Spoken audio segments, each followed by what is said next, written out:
Inspiration ignites passion for doing and knowing. We learn because we want to do something or know something. And generally, we are going to learn to do that. Engaging, relevant play reinforces the learning. Play constantly helps make it all work. This is not new. We do this right now in these soft sciences. I mean, could you imagine, hey, I could motivate every one of you right now to play Fur-Elise by the end of this week by just offering you $100,000 each. I got your attention, right? Okay, so I've got you started motivating, and then I'd put you in with a concert pianist, and if you learn Fur-Elise, by the end of the week, you get $100,000. Wow, you're now a piano player.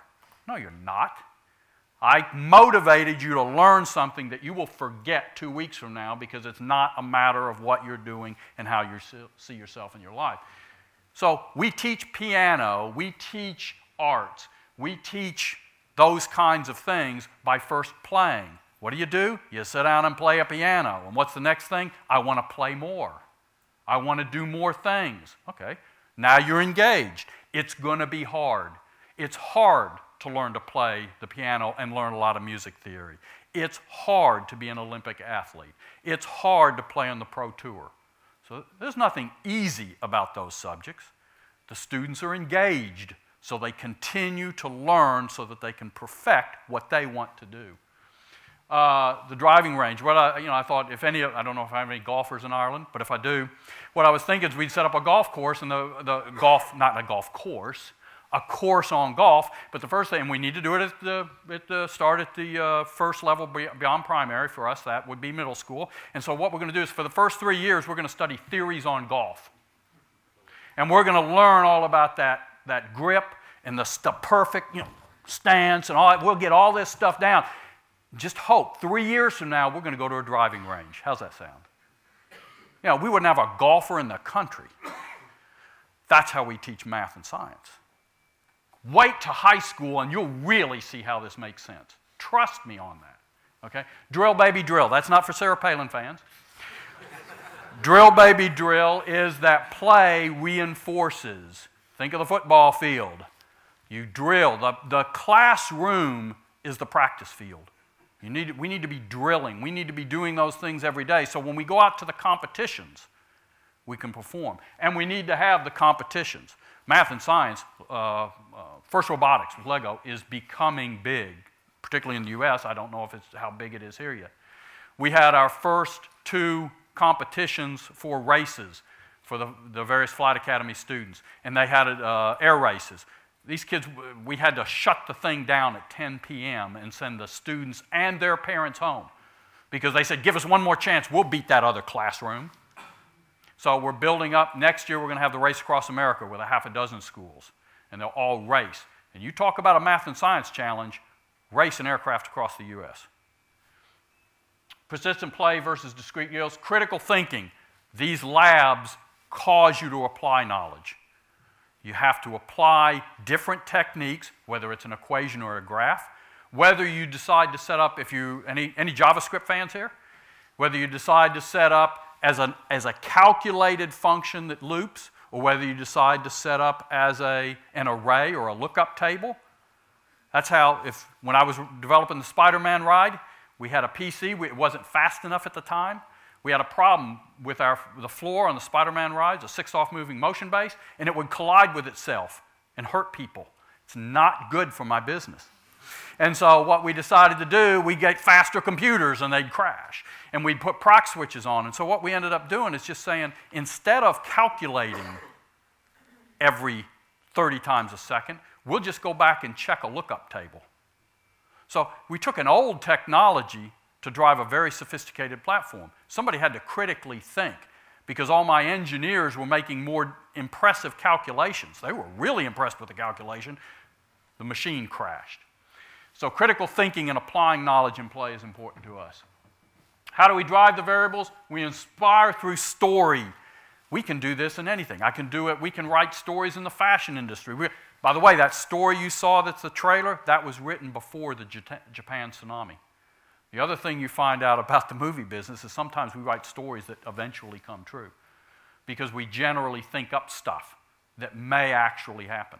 So we can create stories that inspire teens across about anything we want to do. When we were working with J.K. Rowling on Wizarding World, one of the big things was butterbeer.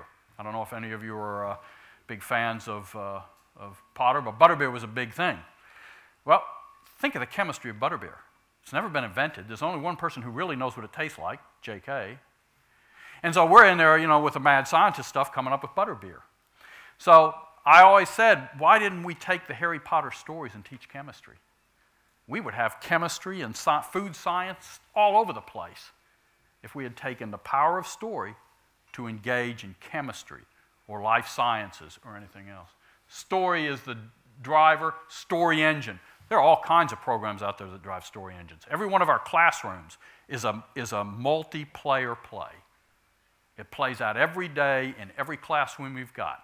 We've got 20, 24, 25 players coming into a classroom. We've got a director in the classroom, a teacher, trying to get the play going.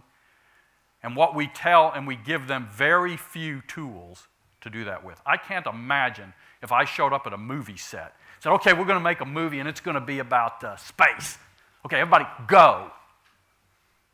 Give me a script. No, we don't want to restrict you with a script.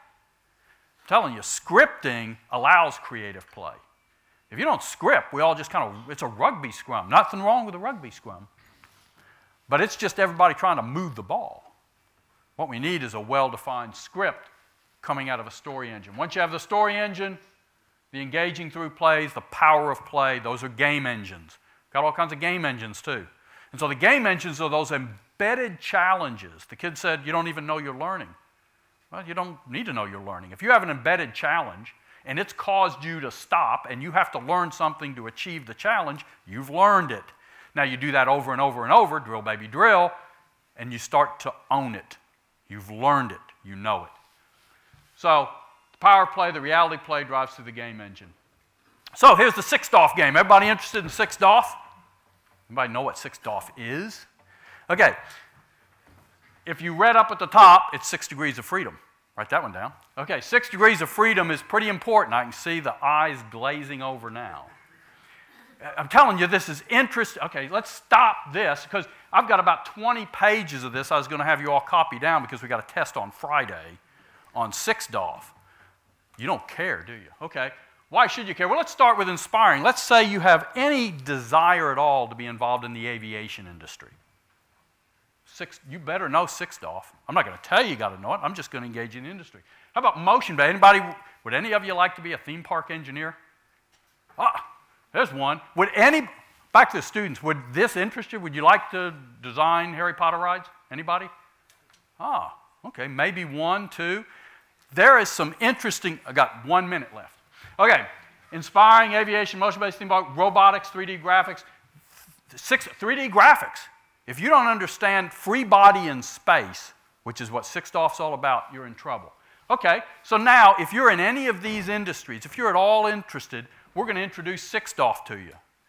And now we're going to engage you in play. Football field is important in 6DOF. Here, okay, everybody watching, because you're going to have a test on this Friday.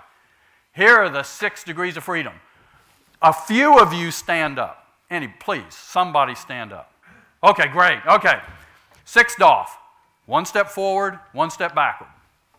If you can. Okay, that's good enough. Okay, sidewards. 1, 2. Okay, jump. Broke the computer. Okay, there is 3 degrees of freedom. You've moved laterally, forward and backwards, sideways, and you jumped. You just got 3 DOF. Good job. Now, the other 3 DOF are going to be rotational. You're going to stand in position. You're going to rotate this way. You're going to forward and backward.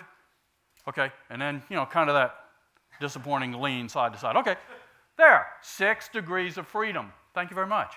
Everybody give a round of the, yeah, okay. Okay, so you just experienced 6 degrees of freedom. I'll bet you 2 or 3 of you at the end of this week, if I asked you again, could tell me what it was and could even describe at least 3, if not all 6, and would know that 3 of them are moving your body, 3 of them are rotating your body.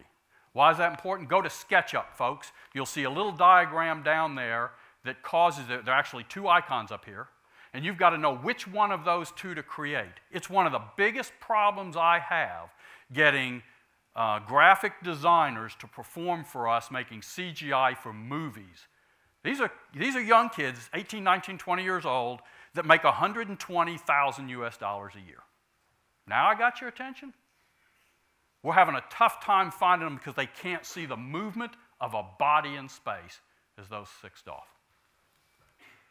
Okay, so it's time to inspire and engage. This is the next trailer for your next class.